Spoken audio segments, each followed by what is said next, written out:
주목하소서. 주를 향한 노래가 어디지 않으니 하늘을 열고 보소서.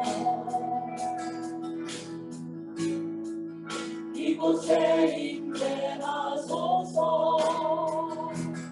주님을 기다립니다. 기도의 향기가 하늘에 닿으니 주여 임재하여 주소서.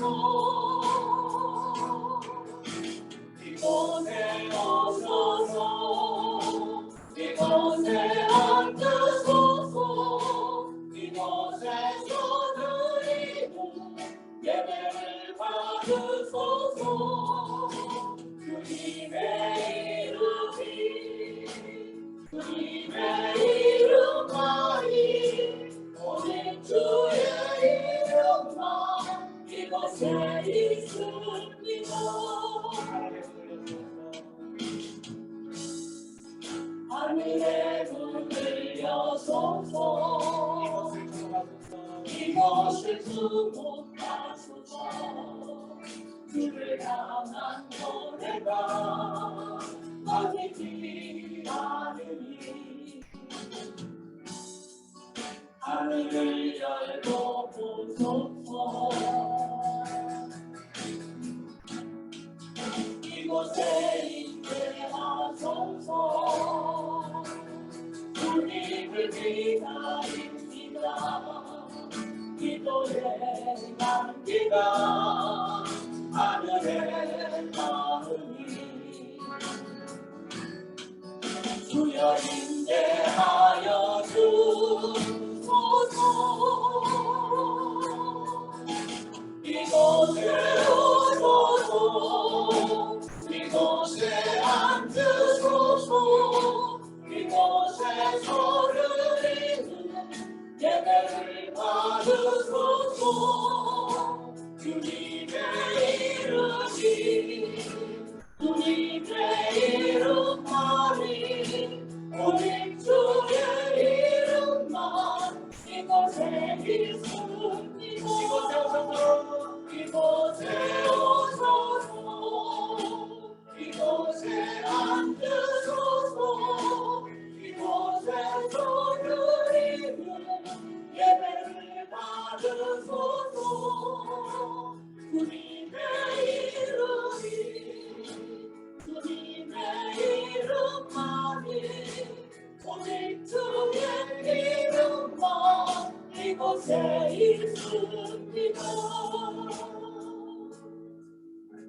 있습니다. 우리가 주님을 예배하고 주님의 얼굴을 보하고 주님을 찬양하고 주님만을 노래하는 이 자리 가운데에 우리의 주님이 동행하시지 않는다면, 우리 주님께서 함께 하시지 않는다면 이 모든 예배는 죽은 예배인 것입니다.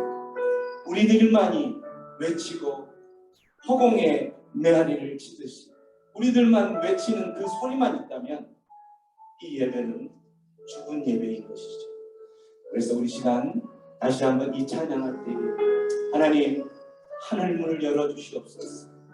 하늘 문을 열어주셔서 이 우리의 예배를 받아주시고 예배 가운데에 좌정하여 주셔서 하나님 우리의 모든 일거수일투족 우리의 중심들을 받아 주옵소서. 아멘. 하나님 우리가 온 마음을 다하고 온 힘을 다하여서 주님을 노래하고 주님을 예배할 때에 주님 이곳에 좌정하여 주시옵소서.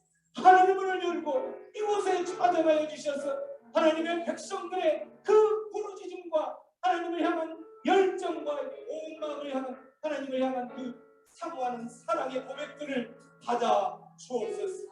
그런 간절함으로 우리 찬양 다시 한번 드리고 하늘의 문을 여소서.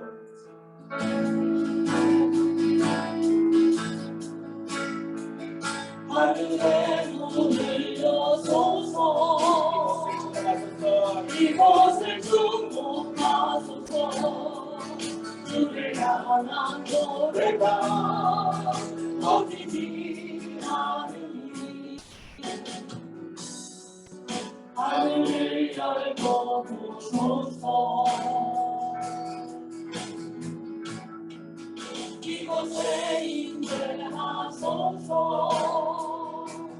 주님을 기다립니다 기도해 합니다 하늘께 하느니 주여 임재하여 주소서 이곳에 오소서 이곳에 앉으소서 이곳에 소드리는 예배를 받으소서 주님의 이름이 주님의 이름만이 오직 주의 이름만 이곳에 있습니다 이곳에 오셔서 이곳에 앉으소서 이곳에 앉으소서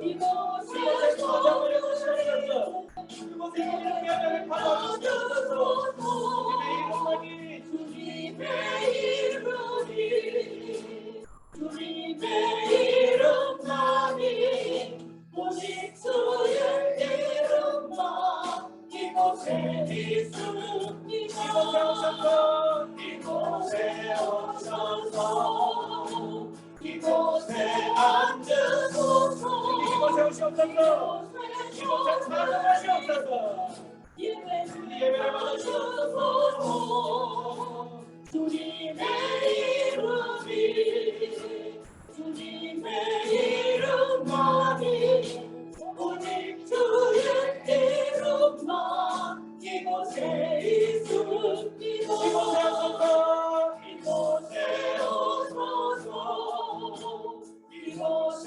앉으소서 이곳에 소드리는 예배를 받으소서 주님의 이름이 주님의 이름만이 오직 주의 이름만 이곳에 있습니다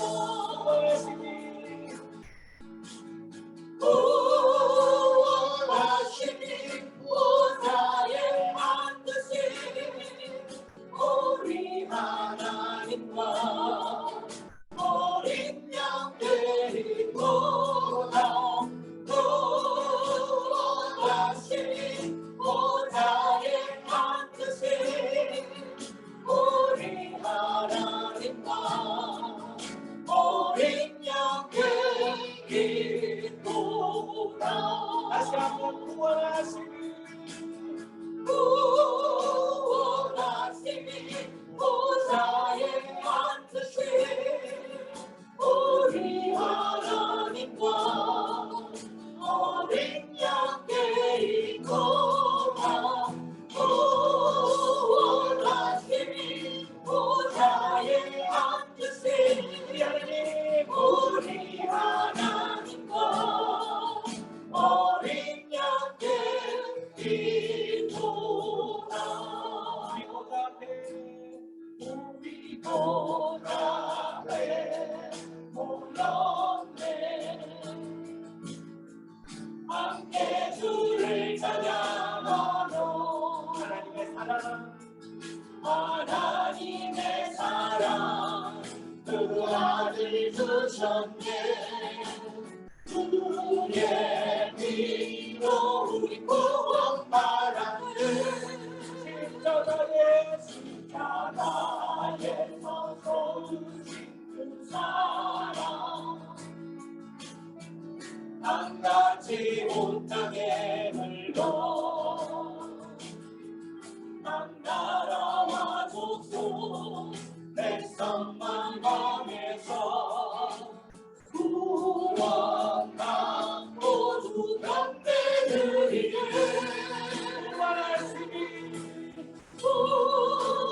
구원하시니 보좌에 앉으신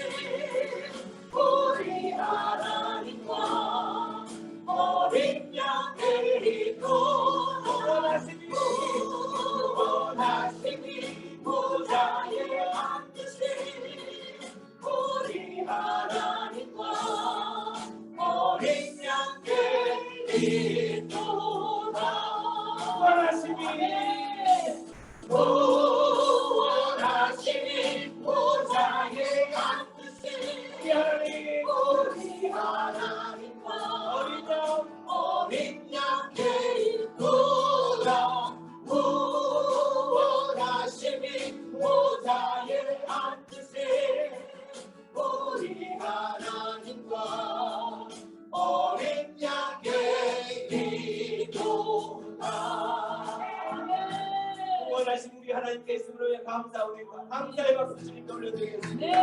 아멘. 그렇습니다.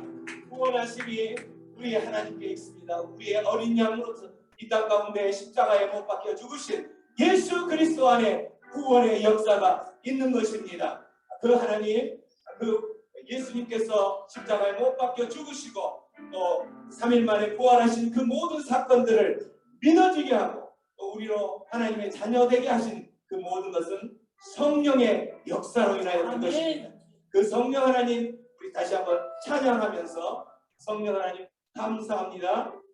우리 가운데 임하여 주셔서 우리가 날마다 매 순간마다 우리 구원하신 주님 어린 양을 노래하고 고백하는 그러한 삶이 되게 하여 주시옵소서. 성령 하나님 나를 만지셔서 찬양을 나갑니다.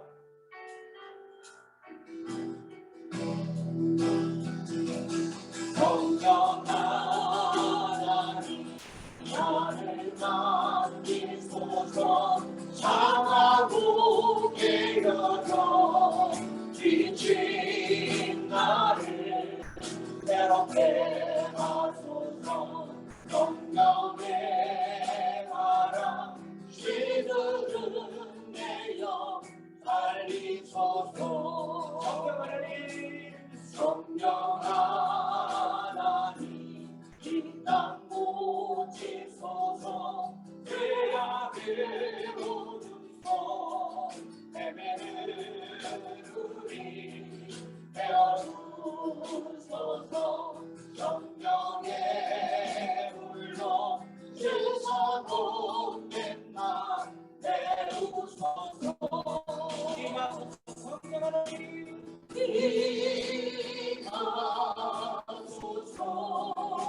하나님 성령 하나님 있으려 지금 이곳에 임하소서. 바람처럼 불처럼 성령이여 임하소서. 성령 하나님 나를 만지소서. 상하고 깨어져 지친 나를 새롭게 하소서.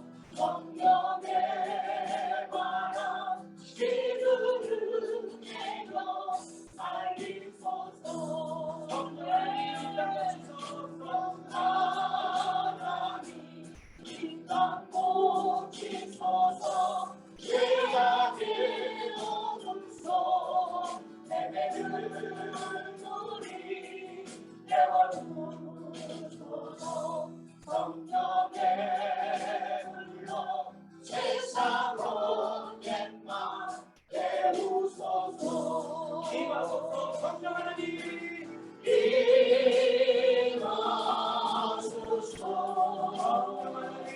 성령 하나님 있으려 지금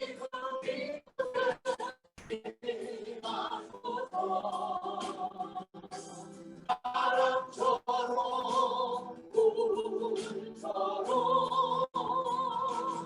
성령이여 임하소서.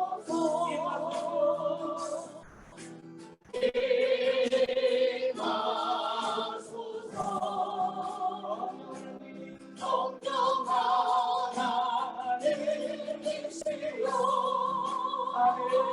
지금 이곳에 임하소서. 바람처럼 불처럼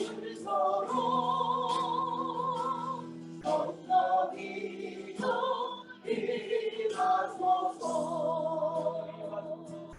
성령이여 임하소서. 성령이여 임하소서. 성령이 임하소서. 성령이여 임하소서. 성령이여 임하소서.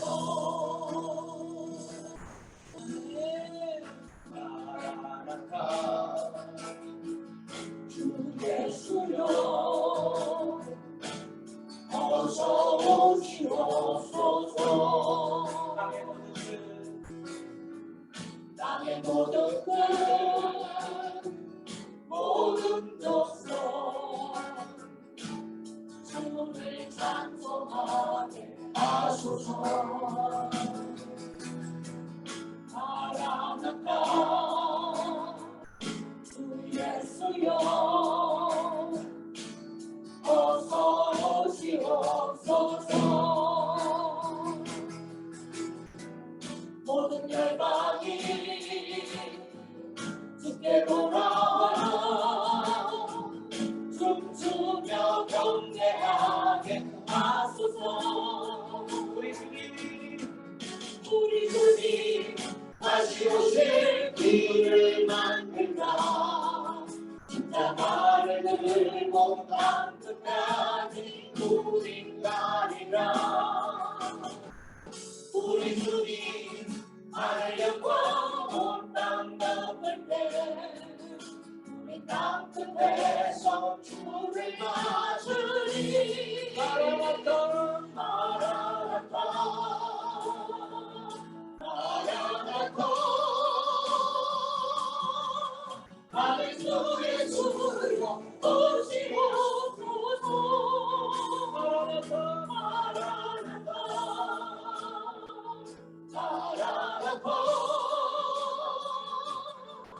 아멘. 주 예수여 오시옵소서. 우리 주님 다시 오실 그날까지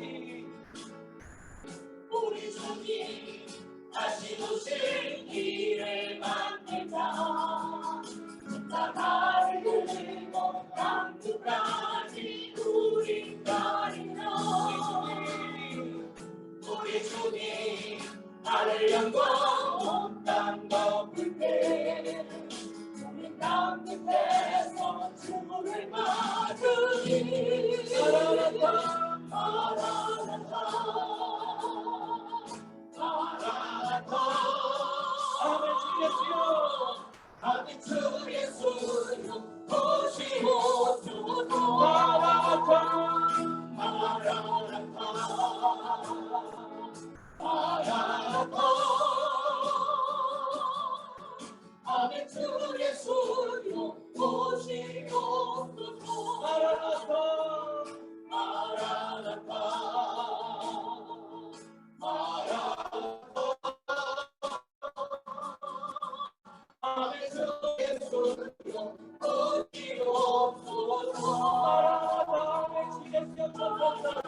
마라나타. 아멘. 주 예수여 마라나타. 아멘. 주 예수여 아멘. 주 예수여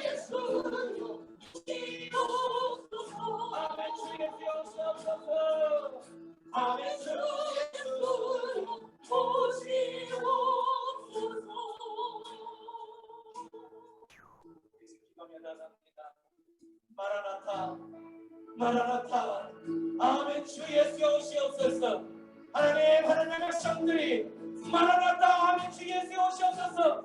부르짖며 주님을 사모하고 주님을 다시 오실 그날을 사모하는 하나님의 백성들의 음성을 들어주시옵소서. 아버지여 우리 인생 주님의 백성들의 인생 가운데에 마라나타 오시옵소서. 마라나타 주 예수여 오시옵소서. 주님이 오시지 않는 인생은 참으로 험난하고 눈독지 않는 그런 인생인 것을 우리가 알기에 아버지 우리가 마라나타 주 예수여 오시옵소서 외치며 나갑니다. 외치며 나가는 그 하나님의 백성의 삶 가운데에 주님 좌정하시고 임하셔서 아버지여 그 백성들이 아버지 더 이상 힘들지 않도록 주여 인도하여 주시옵소서. 우리 주님의 저부르며 마라나타 주 예수 오시옵소서 기도하며 나갑니다. 주여 주여 마라나타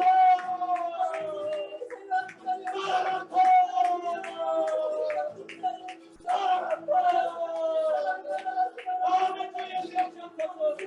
아멘. 아멘. 주 예수 오시옵소서. 우리 인생 아버지 우리의 힘들어하고 날것같은 마음에 마라나타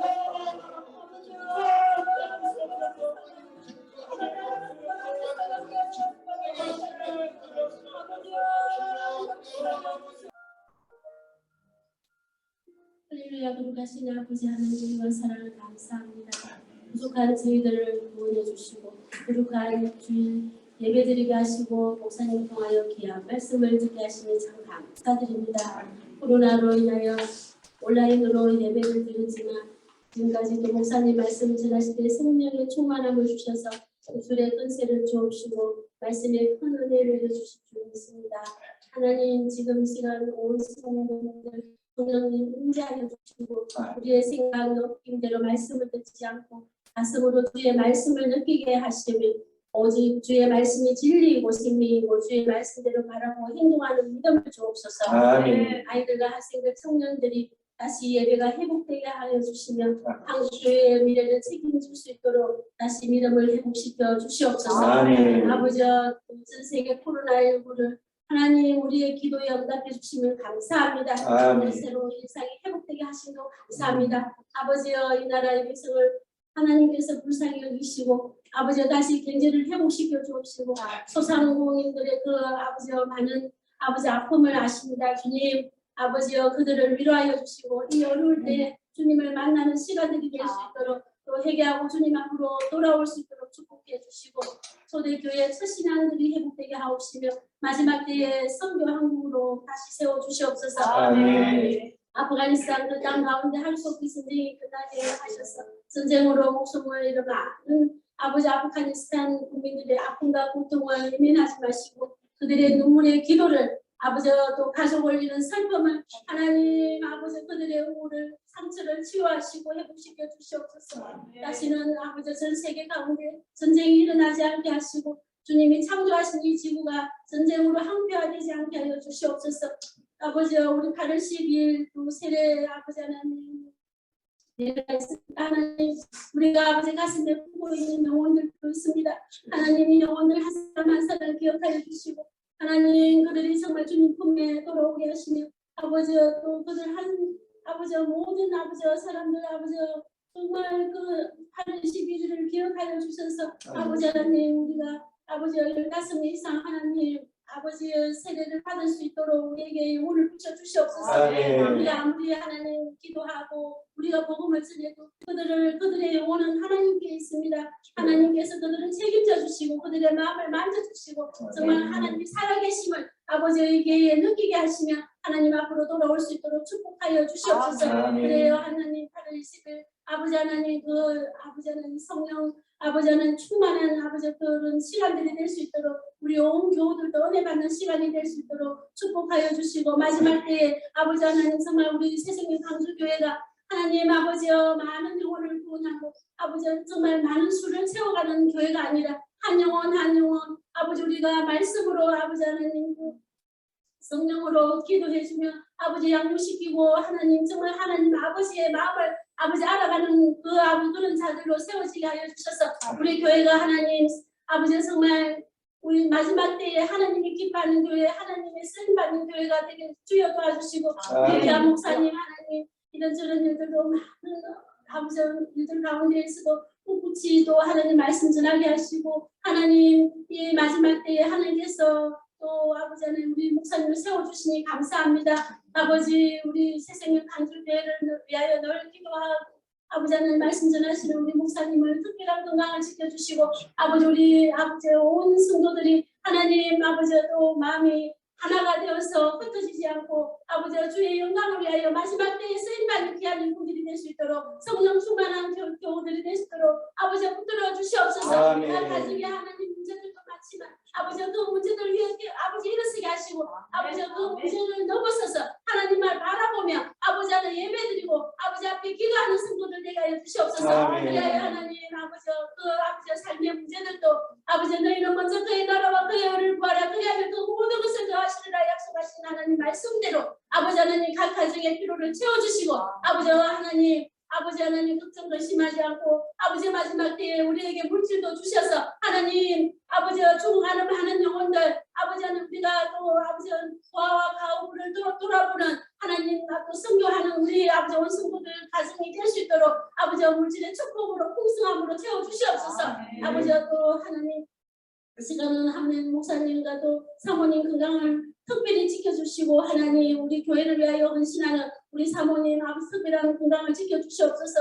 아버지 하나님 늘 하나님 우리 교회를 위하여 성도들을 기도하고 있습니다. 아버지 그 기도에 응답하여 주시고 하나님 특별히 코로나로부터 지켜주시고 우리 연지성아 하나님께서 특별한 은혜로 부어주시고 우리 연지 하나님 특별히 아버지 기도하기는 아버지 월요일날 또 다시 헝가리로 가는데 건강이 좋지 못합니다. 아버지 아픈 어깨를 주여 어루만져 주시고 돌아오는 시간까지 하나님 아무런 아버지 일 없도록 주여 붙들어 주시면 아버지 또 그 많은 분량의 시험 하나님 아버지 그 과목들 아버지 주님 이번에 다 통과되게 하셔서 아버지 지금까지 하나님께서 아버지 언제에게 은혜 베풀어 주신 것처럼 아버지 언제에게 아버지는 다 통과식 우리 기도에 응답하셔서 통과하게 하신 것처럼 아버지 이번에도 하나님 시험이 통과되게 하여 주셔서 아버지 즐겁고 기쁜 마음으로 다시 돌아올 수 있도록 아버지 회복의 시간들이 될 수 있도록 주여 축복하여 주시옵소서. 오늘도 하나님 우리 목사님 성령 충만케 하시고 말씀에 끊어내 내려주시는 하나님 오늘도 아버지 예배를 방해하는 악한 사탄마귀 예수 이름을 떠나가게 하옵시며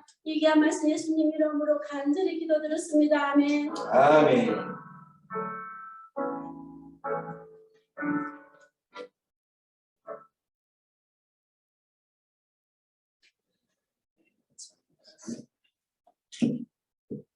내 주의 복.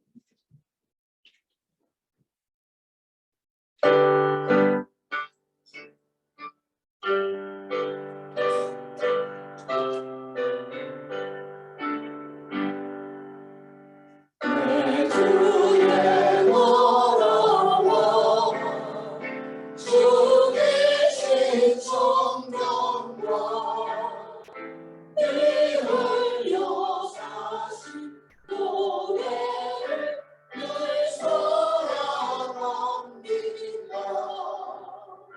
이 교회 위하여 눈물과 기도로 내 생명 다하기까지 늘 봉사합니다.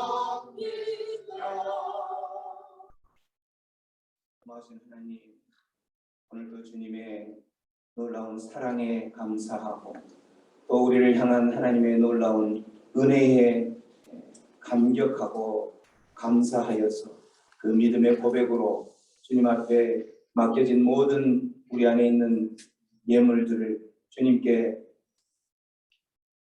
봉헌합니다. 주님 드리는 손길과 그 가정과 그 일터를 기억하여 주옵소서.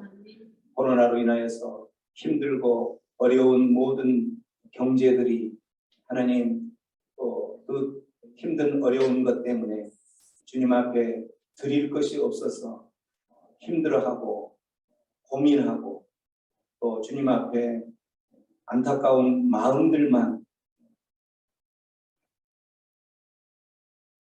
발만 동동거리는 그러한 상황이 되지 않도록 하나님께서 친히 그 모든 각 가정마다의 삶을 돌아보시고 만져주시고 또 그곳에 묶였던 것들이 있다면 모든 것이 해결되어지고 풀려지는 역사가 일어날 수 있도록 주의 성령님 동행하시고 그 가정 안에 함께 동행하여 주옵소서. 특별히 성령 강림주의를 맞이하여 주님께 드리는 예물 가운데 하나님 그 예물이 쓰여지는 그 모든 곳에 성령의 역사가 일어날 수 있도록 주여 도와 주옵소서. 감사하고 예수님의 이름으로 기도하옵나이다. 아멘.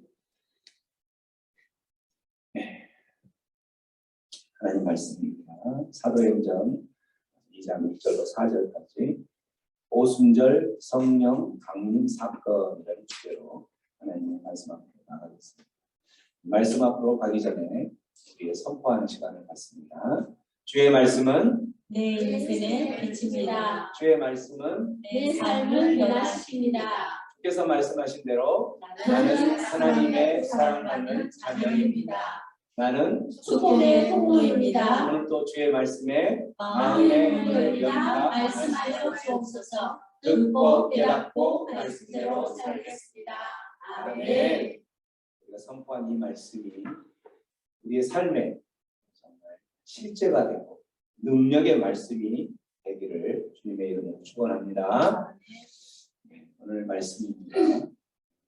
말씀이 짧기 때문에 전체 다 같이 천천히 큰 소리로 합독하겠습니다. 시작. 오순절 날이 이미 이르매 그들이 다 같이 한 곳에 모였더니 호련히 하늘로부터 급하고 강한 바람 같은 소리가 있어 그들이 앉은 온 집에 가득하며 마치 불의 혀처럼 달라진 것들이 그들에게 보여 각 사람 위에 하나씩 임하여 있더니 그들이 다 성령의 충만함을 받고 성령이 말하게 하심을 따라 다른 언어들로 말하기를 시작합니다. 네. 오늘 말씀이 어떤 상황인지는 성경을 조금만 읽어본 분들은 다 알겠죠. 오순절이라는 것은 이제 우리가 1순, 2순, 3순, 4순, 5순에서 순이라는 것은 10을 나타내죠. 10. 그래서 오순 하면은 50일째 되는 날 뜻이죠. 언제로부터 50일째 되는 거냐면 예수님께서 십자가에 못 박혀 죽으신 후로부터 오순절 50일째 되는 날 이렇게 6월절부터 오순절이 되는 날 이렇게 되는 거죠. 그때에 벌어진 상황들을 이렇게 이제 성경에서 기록을 하고 있는 거예요. 우리 인생들을 보면 우리 예수 믿는 저와 여러분의 하나님의 자녀들에게 가장 큰 사건은 어떤 사건이 가장 큰 사건일까요? 내 인생을 되돌아볼 때에 어떤 사건이 가장 큰 사건인가? 하나님을 만난 사건. 또 어떤 사람은 내 아름다운 여인을 만난 사건. 맞죠? 우리 형제님들 맞죠? 우리 현수도 가장 아름다운 배우자를 만난 사건이 가장 큰 사건이 되겠죠. 왜냐하면 그 여인이 우리 현수를 변화시킬 것이기 때문에. 아멘. 예수 믿는 하나님의 자녀들에게 가장 큰 사건, 최대 사건은 그런 것들도 있겠지만 성령 강림 사건. 성령 강림 사건 또 하나를 든다면 아까 이야기한 대로 하나님의 자녀가 된 예수 믿는 사건. 예수 믿는 사건과 성령 강림 사건은 동일한 사건으로 볼 수가 있겠죠.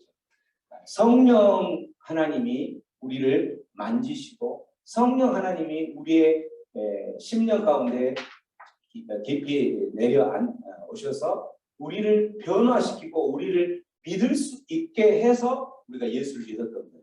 그래서 성령 강림 사건과 우리가 예수 믿은 사건은 우리 인생에 있어서 가장 큰 사건이 된다라고 이야기를 할 수 있는 거예요. 왜 성령 강림 사건이 우리의 삶 가운데 그렇게 최대의 사건이 될까? 우리 교회 그 히스토리를 보면 교회가 탄생되게 된 그 시작점이 바로 언제냐면 이 성령 강림 사건 이후에 교회가 생긴 거예요. 그래서 오늘이 성령 강림 주일이다 이렇게 이야기하는 것, 오늘이 교회의 생일이다 이렇게 이야기하는 거죠. 왜냐하면 우리가 아까 예수를 믿는 믿는 사람들은 저와 여러분들이 예수를 믿었잖아요. 근데 예수를 믿는 그 최대의 사건은 우리 세상에 살고 있는 세상 사람들의 모습으로는 다시 말해서 세상에 사로잡혀 있는 세상 사단 마귀의 종로로 타고 살아가고 있는 그 사람들로서는 예수를 믿을 수가 없었던 거예요. 예수를 믿을 수 있었던 것은 철저하게 성령 하나님이 우리를 만지셨을 때 예수를 믿을 수 있었다라는 거죠. 그래서 우리가 그 성경에 보면 예수님 나의 주님입니다. 베드로가 그렇게 고백했죠. 예수님께서 물어보기를 베드로야, 세상 사람들은 나를 누구라고 하더냐 그렇게 하니까 어떤 사람은 예레미야라고 하기도 하고 어떤 사람은 모세라고 하기도 하고 선지자라고 하기도 하고 그렇습니다. 그러니까 그러면 그 세상 사람들이 고백하는 거 말고 너는 나를 누구라고 하느냐라고 했을 때 베드로가 어떻게 고백했죠? 주는 그리스도시요 살아계신 하나님의 아들입니다. 주는 그리스도이십니다. 이 고백이 바로 뭐냐면 예수님은 나의 구원자이십니다. 예수님은 나의 그 메시아이십니다. 나를 살리시는 생명을 주시는 하나님의 자녀로 만드시는 그러한 분이십니다라고 고백하는 게 주는 그리스도이십니다라고 하는 거예요. 그렇게 주는 그리스도이십니다라고 고백하고 그 다음에 주는 하나님의 아들입니다. 주는 하나님의 아들입니다라는 말은 주는 하나님이십니다라고 고백한다는 거예요. 이렇게 주는 그리스도시요 살아계신 하나님의 아들입니다라고 고백하는 그 고백 위에 예수님께서 무엇을 탄생시켰어요? 교회를 탄생시켰다는 거죠. 그렇기 때문에 그렇게 고백할 수 있는 것은 바로 뭐냐면 성령 하나님이 만지시지 않으면 그렇게 고백할 수가 없는 거죠. 그래서 예수를 주로 고백한 사람은 이미 성령 받은 사람이다라고 성경에 그 말씀이 나오죠. 만일에 예수를 주로 고백하는 사람이 있다면 그 사람은 성령 받은 사람, 성령이 이미 임한 사람, 성령 하나님이 그 사람을 하나님의 자녀로 만들었다는 거죠. 그런 하나님의 자녀들 주는 그리스도시요 살아계신 하나님의 아들입니다라고 고백하는 저와 여러분들이 한 사람 한 사람 모여있는 이곳이 바로 교회라는 거예요. 교회는 어떤 그 예배당 이 건물을 말하는 것이 아니라 헬라어로 에클레시아라는 에클은 뭐뭐로부터 프람 뭐뭐로부터 클레시아는 칼레오 콜링 부름을 받았던 거예요. 어디서부터 부름을 받았어요? 세상 가운데 붙잡혀 있는 세상의 종로를 타고 있는 그곳 가운데서 뽑아서 부름을 받아서 이곳에 모여있는 공동체들 어떤 사람들 주는 그리스도시요 살아계신 하나님의 아들입니다라고 고백하는 그 사람들이 모여있는 이 공동체가 바로 교회라는 거죠. 그렇기 때문에 교회는 철저하게 성령 강림 사건 이후로 이 탄생이 되는 거고 또한 성령 강림해서 우리의 심령 가운데 내주하셔서 우리를 다스리죠. 우리를 다스리고 우리를 통치하고 우리가 나아갈 길 우리가 필요한 도움들 또 카운셀링 하는 것들 이 모든 것들 우리를 상담해주고 위로해주고 돕는 자로 보혜사 성령으로 오시는 그 성령 하나님에 의해서 우리는 살아가는 거기 때문에 그러한 하나님의 다스림을 받고 살아가는 사람들이 움직이고 모이고 하는 그곳이 바로 뭐예요? 하나님의 나라라는 거죠. 그곳이 바로 교회고 그래서 성령 강림 사건은 교회를 탄생시키는 교회의 생일을 말하는 것이기도 하면서 하나님의 나라를 이루는 하나의 시작점이 된다는 거죠. 그래서 성령 강림 사건은 우리 믿는 사람에 있어서는 가장 정말 최대의 사건, 어떠한 사건보다도 고귀하고 중요한 사건이 되는 거예요. 뿐만 아니라 이 보혜사 성령, 보혜사라는 뜻은 헬퍼죠. 헬퍼. 돕는다라는 그런 뜻이에요. 그래서 돕는 역할로서 또 우리를 하나님의 자녀의 삶을 살아가면서 우리를 정말 어떤 영역에서 돕는 모든 영역에서 돕는다는 거죠. 우리가 너무나 슬퍼하고 너무나 힘들어하면 성령 하나님이 우리를 도우셔서 우리 안에 임재하셔서 우리를 다시 한번 그 슬픔의 자리에서 기쁨의 자리로 옮길 수 있도록 도우시고 또 우리가 어떤 막혀있는 풀리지 않는 그런 문제 가운데 있다면 그 모든 문제를 성령 하나님께 내어 맡길 때에 하나님께서 그 모든 막혀있던 것들을 허물어서 다시 돕는 그 모든 것들을 풀어지는 성령의 역사로 우리를 돕는다라는 거죠. 이러한 보혜사 성령 강림으로 인해서 이루어진 일들이 이렇게 있기 때문에 성령 강림은 너무나도 우리 믿는 사람들, 성도들에게 있어서는 중요한 그런 사건인 거예요. 그래서 오늘이 무슨 주일이라고 했어요? 성령 강림 주일. 성령 강림 주일이 오늘인데, 이제 그 성령이 강림하시는 그 날이 오늘 말씀에 보면은 오순절에 이렇게 생겼다고 그랬었죠. 그래서 우리가 4월 10 며칠에 그 부활절이 있었죠. 4월 17일인가? 4월 17일이 부활절이 있었겠죠. 그 날짜부터 계산을 해보면 오늘이 이제 그 부활절은 3일 후에 부활한 거니까 6월절 예수님 십자가에 못 박히는 그 날부터 50일이 됐을 때 오늘이 바로 성령 강림 주일로 잡히는 거예요. 오순절 성령 강림 사건은 우연히 생겼을까요? 아니면 철저한 하나님의 어떤 계획 가운데 생겼을까요? 계획 가운데 생겼었죠. 오늘 말씀 앞에 보면 사도행전 1장 4절부터 5절까지 보면 한번 큰 소리로 읽어봅니다. 시작.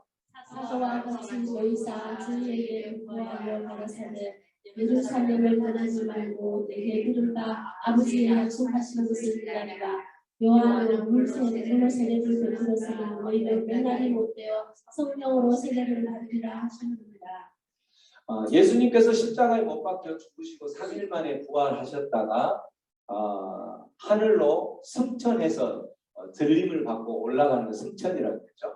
들림을 받고 여기 승천해서 올라가기 전까지 40일을 이 땅에서 또 나머지 총정리를 하시는 거죠. 제자들을 가르치면서 총정리를 하는데 그때 총정리를 하는 핵심 그 주제가 뭐였냐면 하나님의 나라에 대해서. 하나님의 나라를 그 3년 동안 그렇게 가르치고 가르쳤지만 제자들은 하나님의 나라에 대해서 알지 못했어요. 왜? 그들 안에 성령이 임하지 않았기 때문에. 성령이 임하지 않으면 하나님의 나라, 십자가, 왜 예수님이 십자가에 못 박혀 죽으셔야 되지? 그 십자가에 못 박혀 죽으신 것이 나와 무슨 상관이 있지? 이렇게 이해할 수 없는 거예요. 그런 사람들에게 다시 십자가에 못 박혀 죽으셔서 부활하셨다가 승천하기 40일 동안 다시 하나님 나라를 가르치면서 오늘 4절 말씀 이렇게 이야기하십니다. 예루살렘을 떠나지 말라. 이 성에서 머무르라. 그렇게 하면은 아버지께서 아버지의 약속하신 것을 기다리라. 그러면 약속하신 것을 주실 것이다. 그 약속하신 게 바로 뭐였냐면 5절에 성령으로 너희들이 세례를 받는다. 그 성령을 주신다라는 거죠. 그 성령을 받지 않은 상태이기 때문에 그들은 십자가도 이해가 안 되고 예수님이 왜 이 땅에 왕으로 오셨음에도 불구하고 우리의 이 어려운 부분에서 우리를 해방시키지 못할까라고 생각을 했던 그 사람. 그렇기 때문에 그런 사람들은 예수님이 십자가에 못 박혀 잡히시던 날 어떻게 했어요? 그들은 모두가 다 도망가 버리는 상황이 되는 거죠. 이렇게 예수님께서 그 성에 머무르라 성령을 주실 것이다 라고 약속을 하셨기 때문에 그 성령은 우연히 생긴 것이 아닌데 실질적으로 이 말씀은 승천하고 하신 말씀이 아니라 예수님께서 돌아가시기 거의 한 800년 전에 요엘 선지자를 통해서도 나타났던 거죠. 요엘 선지자를 통해서 성령이 임할 거라는 것을 말씀하시는 부분 다시 한번 읽어볼까요? 시작.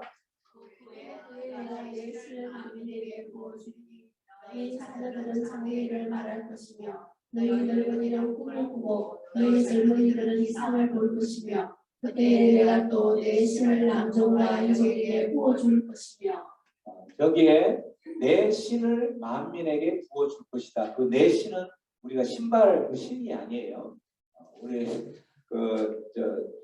여기 그런 찬양도 있어요. 내 신을 할 때 그 내 신발을 그게 아니라 내 하나님의 영을 내 영을 만민에게 부어 줄 것이다. 그 하나님의 영, 성령이 만민에게 부어지게 될 때에 나타나는 일이 바로 뭐냐면 자녀들이 장래 일을 말할 것이고 또 늙은이는 꿈을 꿀 것이고 또 젊은이들은 이상을 볼 것이다. 여기에서 장래일, 꿈, 이상 이런 건 이제 우리가 비전 이렇게 하죠. 이 모든 건 똑같은 말이에요. 비전. 그래서 성령이 임하지 않는 사람은 비전이 없는 거죠. 성령이 임한 사람은 장래일, 꿈을 가지고 살아가는 거예요. 그렇지만 성령이 임하지 않는 사람들은 그냥 그날 그렇게 살아가면서 아무런 꿈도 없이 비전도 없이 살아간다는 거예요. 그렇게 할 때 예수님이 태어나서 사역을 하기 800년 전, 정확히 830년 전에 약속하셨어요. 하나님께서 내 영을 만민에게, 내 하나님의 영을 만민에게 부어 줄 것이다. 그래서 오순절에 오신 그 성령이 오셨을 그 모든 것들은 우연히 성령 강림 사건 우연히 생긴 것이 아니라 철저하게 하나님께서 약속하신 그 약속의 사건이라는 거죠. 주님께서 약속하십니다. 그렇게 800년 전, 또 어떤 때는 2000년 전 이렇게 약속하신 것은 아무리 시간이 많이 지나도 우리 하나님께서는 반드시 그 약속을 지키시는 신실한 하나님이신 것을 믿으시기 바랍니다. 우리 하나님은 그러한 하나님이시기 때문에 우리가 이 신앙생활을 지금 정말 신앙생활하기 어려운 이 시기 가운데서도 그 하나님 붙들고 살아가는 거죠. 오순절 성림 사건은 이렇게 우연히 생긴 것이 아니라 하나님의 철저한 약속인데 약속하신 그 성령은 누구에게 부어 주는가 하면 오늘 말씀에 보면은 사도행전 2장 뒤쪽에 보면 베드로가 이르되 너희가 회개하여 각각 예수 그리스도의 이름으로 세례를 받고 죄 사함을 받으라. 그리하면 성령의 선물을 받을 것이다. 여기에서 회개하면 성령의 선물을 받을 것이다. 우리가 회개하고 하나님의 자녀가 되면 성령을 받을 것이다 이렇게 되는 것 같은데 여기에서 회개하고 하나님의 자녀가 되고 성령을 받고 이런 것이 순서적으로 이렇게 되는 것 같은데 실질적으로는 동시에 일어나는 거죠. 동시에 성령의 능력으로 회개할 수 있고 성령의 능력으로 주님을 고백할 수 있고 주로 그리스도로 고백할 수 있고 이런 모든 것들이 이렇게 순서적으로 시간적인 어떤 순서적으로 이렇게 되는 것이 아니라 어떨 때는 이것이 먼저 어떨 때는 이것이 먼저 이렇게 동시다발적으로 이루어지게 되는 거죠. 이 약속은 39절 이 약속은 너희와 너희 자녀와 모든 먼데 사람이라는 것은 이 말씀이 이루어지고 있는 그곳에 있는 사람들에게만 성령이 임하는 것이 아니라 먼데 사람 이방인까지도 이 대한민국 땅 이곳까지도 성령은 임하신다라는 거예요. 어떤 사람에게? 회개하는 사람에게. 그 회개하는 사람에게 성령은 임하시게 되는 거예요. 여기서 회개라는 것은 우리가 우리 인생을 살아가면서 내 인생의 주인은 나야. 내 인생의 주인은 나에게 그래도 도움을 줄 수 있을 만한 영향력 있는 어떤 그 사람이야 라고 생각하고 그 사람에게 붙들려 살아가고 있는 그 사람들이 아닙니다. 내 인생의 주인은 예수님입니다 라고 고백하고 이제는 예수님께 붙들려서 살아가겠습니다 라고 방향 전환. 이게 바로 회개라는 거죠. 이런 회개가 있는 사람에게 성령의 선물이 있다라는 거죠. 물론 그렇게 방향 전환하고 결단할 수 있는 건 누구의 힘으로? 자기 힘으로는 될 수 없는 거예요. 누구로? 성령의 도우심으로. 그래서 회개를 이루기 위해서는 성령이 필요하고 또 회개한 자에게 성령이 있고 성령이 있는 자는 회개할 수 있고 이 모든 것들이 다 동시다발적으로 함께 유기적으로 돌아간다라는 거죠. 이렇게 어쨌든 회개가 있는 사람에게 성령의 선물은 있다라는 것을 말씀하고 있는 거죠. 뿐만 아니라 또 누구에게 있냐면 오늘 말씀에 보면은 오순절 날에 이 이름에 그들이 다 같이 한 곳에 모였다. 한 곳에 모인 어디에 모였냐면 마가의 다락방. 마가의 다락방에 이렇게 모였다는 거예요. 그 다락방에 모여서 그들이 일심으로 한 마음으로 한 곳을 향하여 달려가고 있었다는 거예요. 그들은 한 마음, 통일된 그 한 마음으로 달려가고 있을 그때에 성령이 그곳에 임한다는 거예요. 누구에게 성령이 임하시는가? 바로 우리가 하나님의 자녀가 되어서 일심으로 한 마음으로 기도하면서 목표 한 방향을 향하여서 나아가고 있을 때에 정말 그 성령을 사모하고 예수님께서 말씀하시기를 뭐라고 말씀하시냐면 이 성에 머물러라, 예루살렘에 머물러라. 그러면 너희들은 성령을 받을 것이다. 그 예수님의 말씀을 듣고 그러면 우리에게도 성령을 주십시오. 그 성령을 사모하는 그 마음으로 간절히 기도한 이 마가의 다락방에서 한 곳에 모여서 한 일심으로 기도하는 그러한 사람들에게 성령을 임한다라는 거죠. 다시 말하면 성령은 임해도 좋고 임하지 않아도 좋고 저는 주시면 감사하고 안 주시면 말고 이런 사람들에게는 성령이 임할 수가 없다라는 거죠. 정말 그 성령을 하나님의 성령을 사모하고 일심으로 기도하면서 약속에 하나님께서 주셨다면 반드시 주신다라는 그 하나님의 약속을 붙들고 살아가는 그 사람들에게 성령은 임한다라는 거죠.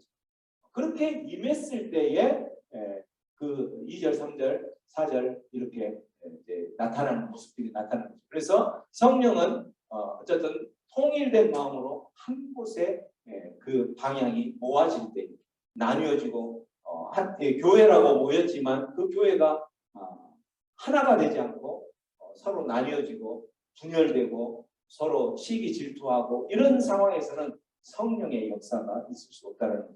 성령의 역사는 회개하고 또 한 곳에 한 마음으로 통일된 그 목표를 향해서 달려가고 있으니 그곳에 성령의 역사가 일어난다는 거죠. 성령은 궁극적으로 무엇 때문에 이 땅에 성령 하나님은 임하셨을까요? 성령 하나님은 임하셔서 그렇게 그 분명한 목적이 있겠죠. 성령 하나님이 오순절 성령 강림 사건 이전에 예수님께서도 이곳에 머물러라 그러면 반드시 성령이 임할 것이다 라고 말씀하시면서 그 예수님의 말씀에 사모하는 그 예수님의 제자들에게 성령이 임하셨어요. 왜 성령은 임하셨을까요? 궁극적인 목적이 있겠죠. 성령이 임한 목적, 그 목적은 무엇일까? 사도행전에 보면 그 앞에 1장에 보면 그곳에 마가의 다락방에서 기도하고 있는 사람들의 이름들이 나오죠. 13절, 14절 한번 읽어볼까요? 시작! 들어가 그들이 구하는 다락방으로 올라가니 베드로, 요한, 야고보, 안드레와 빌립, 도마와 바돌로메, 마테오와 및 알페오의 아들 야고보, 셀로신 시몬, 야고보의 아들 유다가 거기 있어 여자들과 예수의 어머니 마리아와 예수의 아우들과 더불어 마음을 같이하여 오로지 기도에 힘쓰더라. 자, 여러분 그곳에 지금 마가의 다락방에 몇 명이 있냐면 15절에 보면은 120명이 있다라고 돼 있어요. 120명. 120명이 있었다면 굉장히 큰 다락방이겠죠.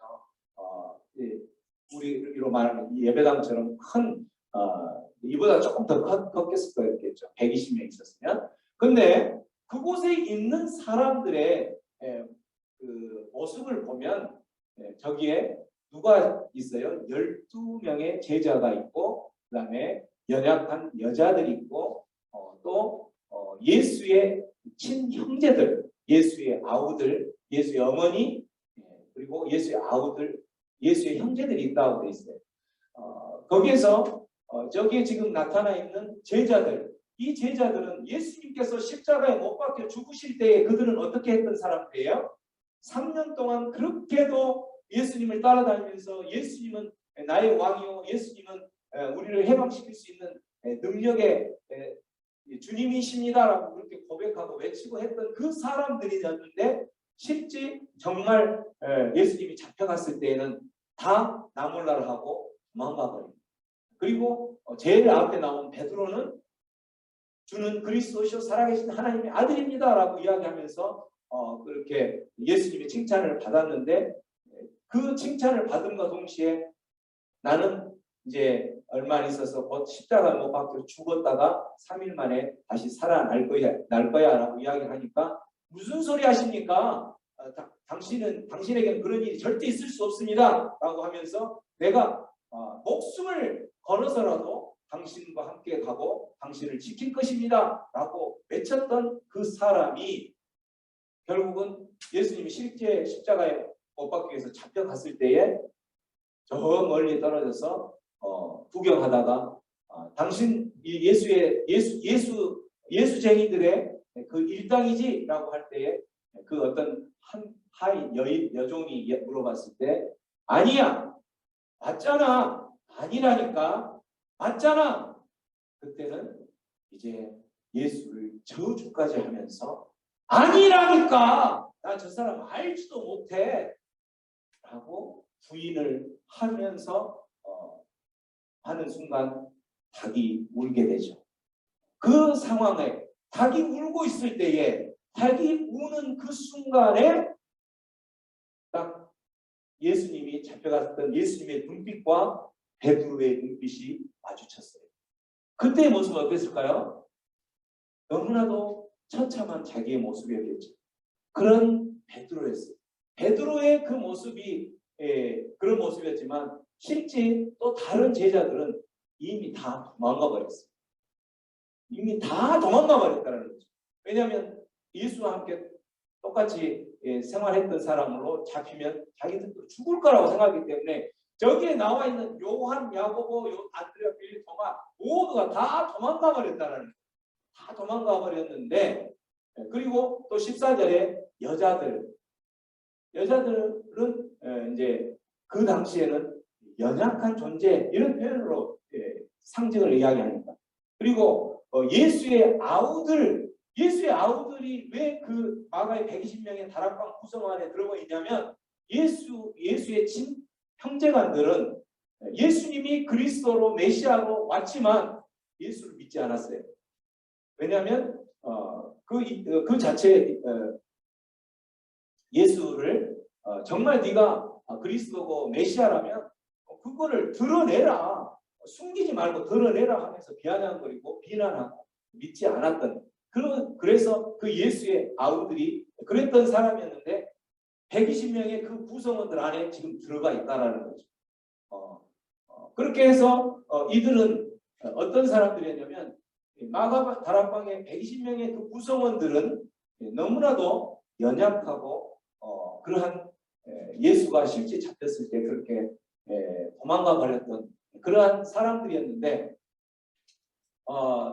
이들이 여기에 지금 와서 기도하고 하는 이유는 무엇을 붙잡고 기도하고 있냐면 예수님께서 십자가에 못 박혀 40일 동안 하면서 승천하기 전에 했던 이 말씀을 붙들고 그곳에서 기도하고 있었던 거예요. 이 말씀이 사도행전 1장 8절 말씀인데 무슨 말씀이냐면 오직 성령이 너에게 임하시면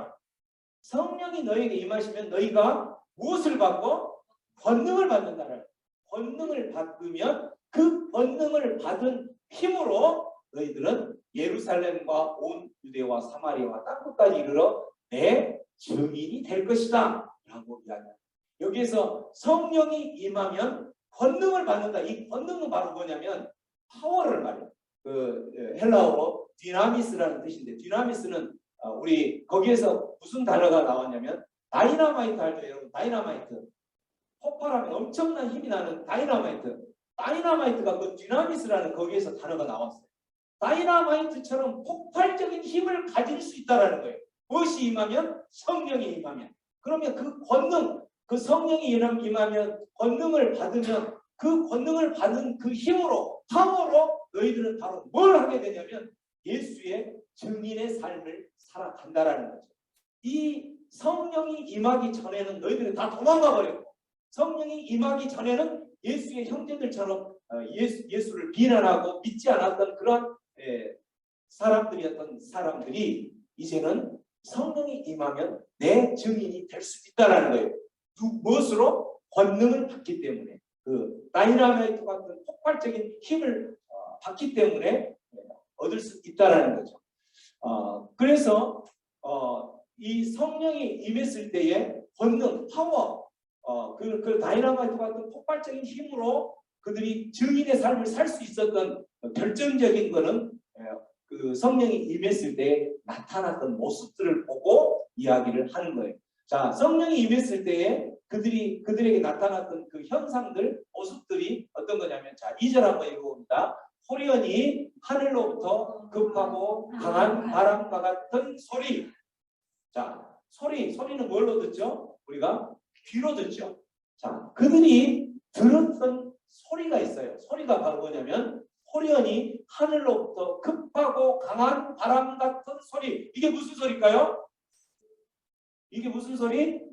하늘로부터 급하고 강한 바람 같은 소리. 이게 무슨 소리예요? 여러분, 이런 소리 들어본 적 있으세요? 하늘로부터 급하고 강한 바람 같은 소리를 그들은 들은 거예요. 이 소리는 바로 무슨 소리냐면 그들이 지금까지 들어보지 못했던 소리예요. 이 성령이 임하면 이 소리가, 어떤 사람들은 그 소리가 도대체 무슨 소리일까 하면서 분석하고 그 소리를 찾아내려고 하는데, 그 소리는 지금까지 들어보지 못했던 소리라는 거예요.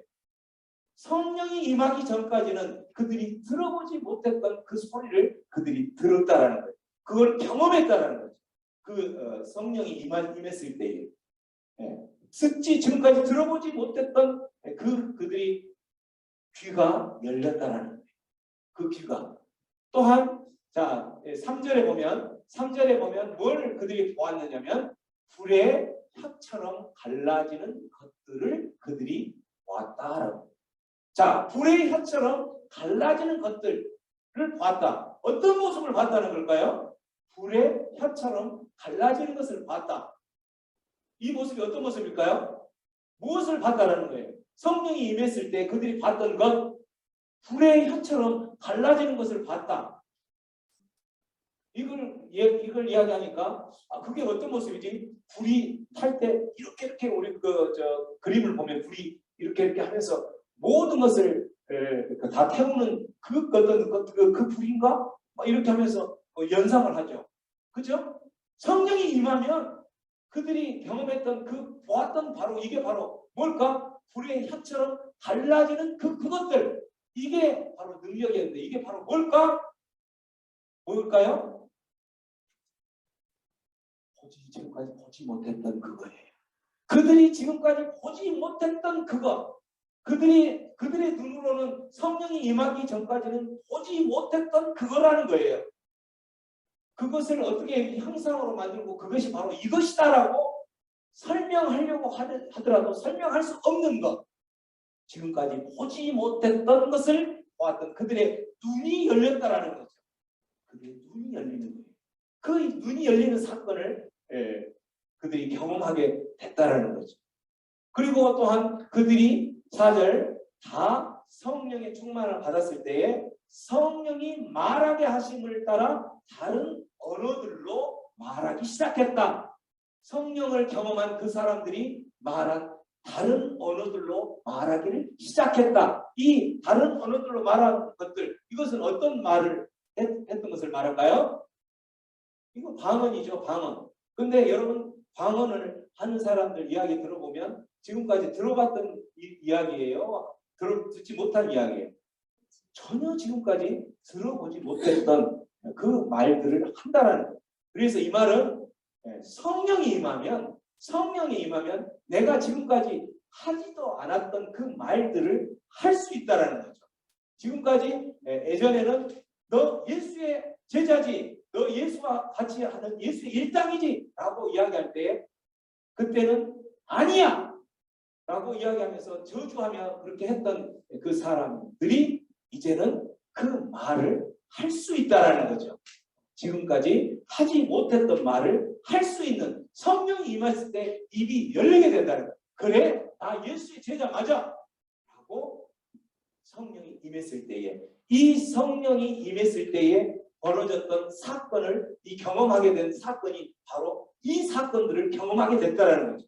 그래서 그들은 증인의 삶으로 이제는 살아가는 거예요. 그 전까지, 성령이 임하기 전까지는 그들은 다 도망가 버렸던 사람들이었지만 성령이 임했을 때 그들의 이제는 귀가 열려서 그 전에는 듣지 못했던 소리를 듣기 시작하고, 눈이 열려서 그 전에는 보지 못했던 그것을 보기 시작하고, 그 다음에 입이 열려서 그 전에는 할 수 없었던, 머뭇거리고 두려워서 할 수 없었던 그 말들을 할 수 있는 입이 열리게 되었기 때문에 그들은 증인의 삶을 살 수 있었던 거죠.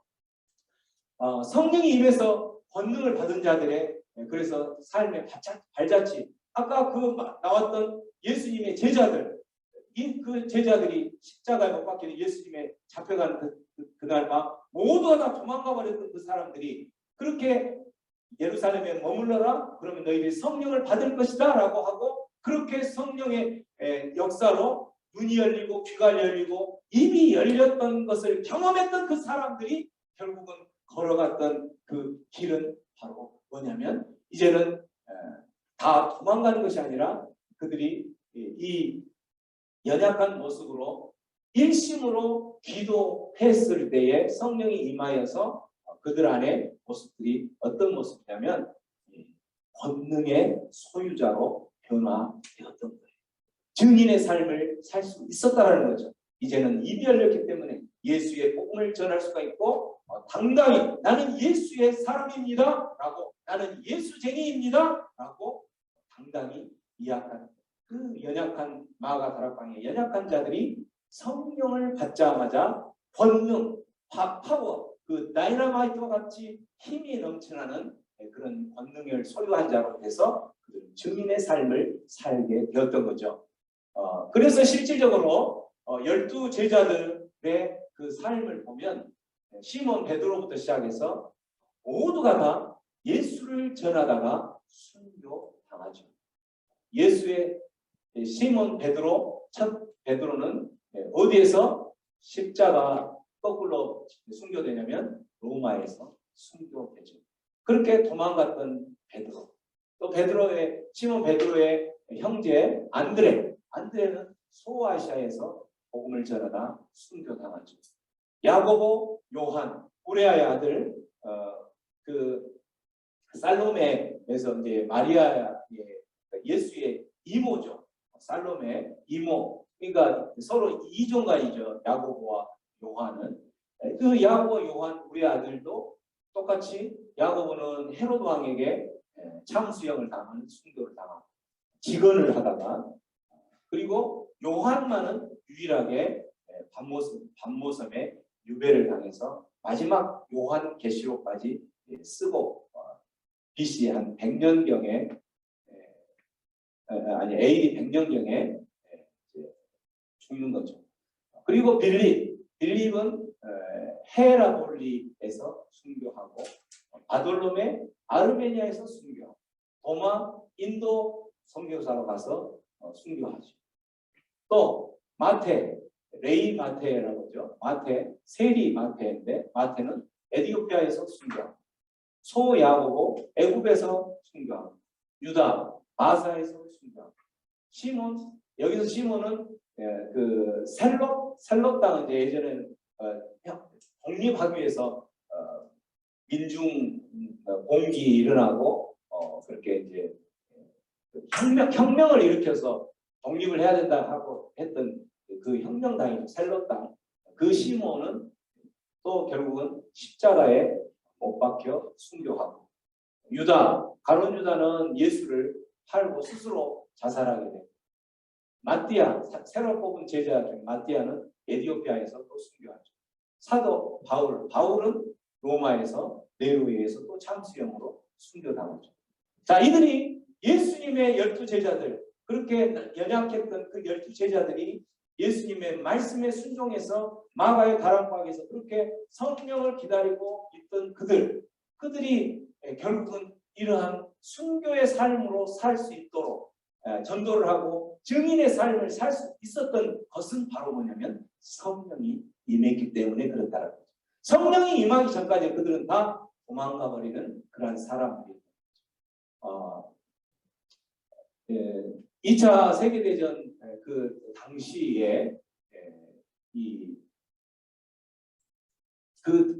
2000년 전뿐만 아니라 2차 세계대전 그 당시에 독일의 유명한 그 신학자요 목사인 디트리 본헤퍼 목사 역시 이 제자들과 똑같은 순교자적인 삶, 증인의 삶을 살다가 순교당한 모습이 있는데 그 모습 한번 잠깐 볼까요?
네. 네, 이렇게 해주시고 결국 이제 한마디로 요약하면 디트리 본헤퍼가 이제 히틀러의 그 독일의 모든 교회들이 목사들이 히틀러의 모든 정책에 하수인이 돼서 뭐 아리아 신학도 만들고 이렇게 하면서 결국은 그렇게 변질되어가는 것들을 더 이상 볼 수가 없어서 저항하고 결국 마지막에는 히틀러를 암살하기 위해서 그 암살단에 가입해서 하다가 결국 발각되죠. 그래서 결국 이제 사형에 처하게 되는데 그 이태리 한 기자가 그렇게 하고 있는 그 목사이면서 어떻게 그렇게 그런 암살단을 조직을 가입해 할 수가 있습니까라고 하면서 그렇게 질문을 했을 때 그 본헤퍼 목사가 이렇게 이야기를 했죠. 여러분 혹시라도 한 운전자가 있는데 그 운전자가 미치광이 운전자여가지고 운전을 하면서 마음껏 그 사람들이 국민들이 많이 있는 그곳을 휘저으면서 사람들이 다치고 죽고 이렇게 하는 사람들을 봤을 때 그 미치광이 운전자를 여러분 어떻게 하겠습니까? 나는 그 미치광이 운전자와 같은 히틀러를 더 이상 볼 수 없기 때문에 나는 그렇게 하다가 내가 죽을지언정 그 사람을 미치광 운전대에서 내려오도록 하기 위해서 그렇게 암살단에 가담했던 겁니다. 라고 이야기를 하다가 결국은 이제 잡혀 죽었죠. 어쨌든 이러한 그 본헤퍼 목사님이 이렇게 그 시대 가운데에서 그냥 편하게 살 수도 있었겠죠. 그렇지만 그 상황에서 그렇게 살지 않고 잘못된 것에 대해서 그렇게 철저하게 이야기를 하고 심지어는 그 미치광이 운전자를 끌어내리기 위해서 암살단까지도 이렇게 가입할 정도로 할 수 있었던 그 용기, 그러한 삶을 살아가는 것이 어디에서 나왔을까? 이거는 제자들하고 똑같은 초대교회 그 제자들하고 똑같이 성령이 임하지 않으면 그 다이너마이트와 같은 힘파워 권능이 그와 함께 하지 않았다면 할 수 없는 그런 일이 되는 거죠. 그런 것처럼 그 성령은 바로 누구에게 나타나는 거냐면 초대교회에 그렇게 오순절 성령 강림 사건, 또한 디트리 본헤퍼 목사에게도 성령의 역사, 성령에 사로잡혀 살아가는 그 사람이 아니고서는 그런 일들을 할 수가 없는 거죠. 어쨌든 이러한 오순절 성령 강림 사건이 우리 새생명 광주교회뿐만 아니라 우리 하나님의 자녀 앞으로 올 모든 하나님의 잃어버린 영혼들에게도 성령 강림 주일 때만 성령은 이 강림 사건을 경험하는 것이 아니라 언제 매일매일의 삶 속에 성령 강림 사건을 경험하지 않으면 그 다이너마이트와 같은 권능을 소유할 수가 없기 때문에 이러한 삶을 살 수가 없죠. 초대교회 그 제자들처럼 전체가 다 순교당하는, 그리고 본헤퍼 목사님처럼 이렇게 순교당하는 그러한 삶을 살 수가 없는 거죠. 오순절 성령 강림 사건이 매일의 삶 속에 우리가 그래서 매일 성령 충만한 삶을 살아, 성령이 우리의 삶 가운데 깊숙이 오셔서 성령 충만한 삶이 되어야지만이 우리 삶이 변화가 되는 거죠. 어떻게 변화되죠? 우리의 인격이 변화가 되고 우리의 능력이 변화되고 우리의 심령이 변화되고, 그렇게 변화가 되었을 때에 이제는 증인의 삶을 살 수 있는 길을 선택할 수가 있는 거죠. 그런 성령이 임하지 않는 사람들은 신앙생활을 하더라도 그냥 마지못해 사죠. 신앙생활을 하더라도 너무 힘들죠. 신앙생활 할 때 왜냐하면 자기 힘으로 하기 때문에, 체면 때문에 하기 때문에, 또 때로는 그 주일이 됐으니까 그냥 가서 안 가면 하니까 도장 찍어야 되니까 그렇게 하는 사람들은 너무나도 힘들죠. 지금처럼 신앙생활 하기가 힘들 때. 그러나 성령의 강림 사건을 경험하고 아까 성령 강림으로 인해서 귀가 열리는 경험을 하고 눈이 열리고 우리가 입이 열리는 경험을 한 사람들은 이제는 증인의 삶을 살 수 있는 거죠. 나 혼자의 신앙생활을 넘어서서 증인의 삶, 예루살렘과 유대와 사마리아와 땅 끝까지 하나님의 증인이 되는 그런 증인의 삶을 살아갈 수 있는 거죠.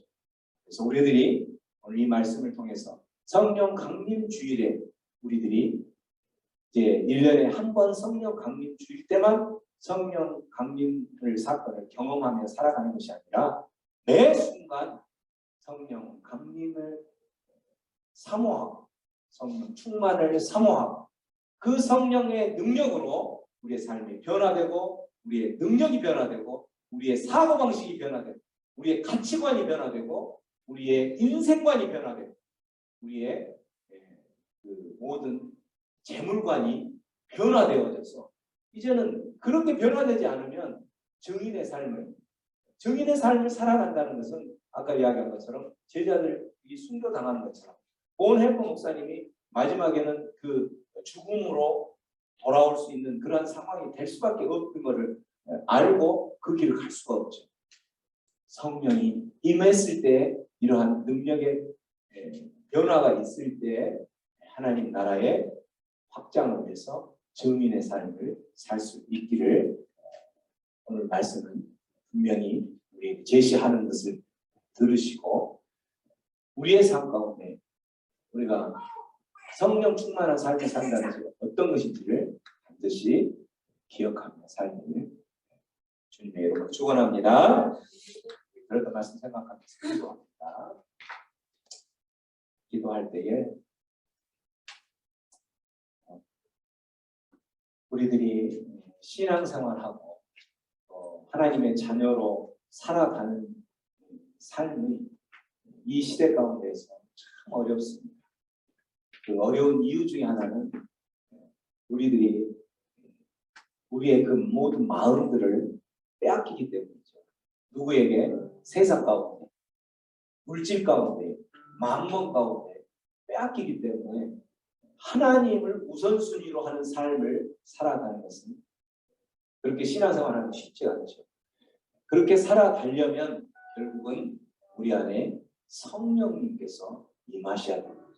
성령의 능력으로 성령이 우리 안에 다이나마이트와 같은 그러한 권능을 주실 때에 그 권능으로 이제는 신앙생활하고 사역도 감당하겠습니다.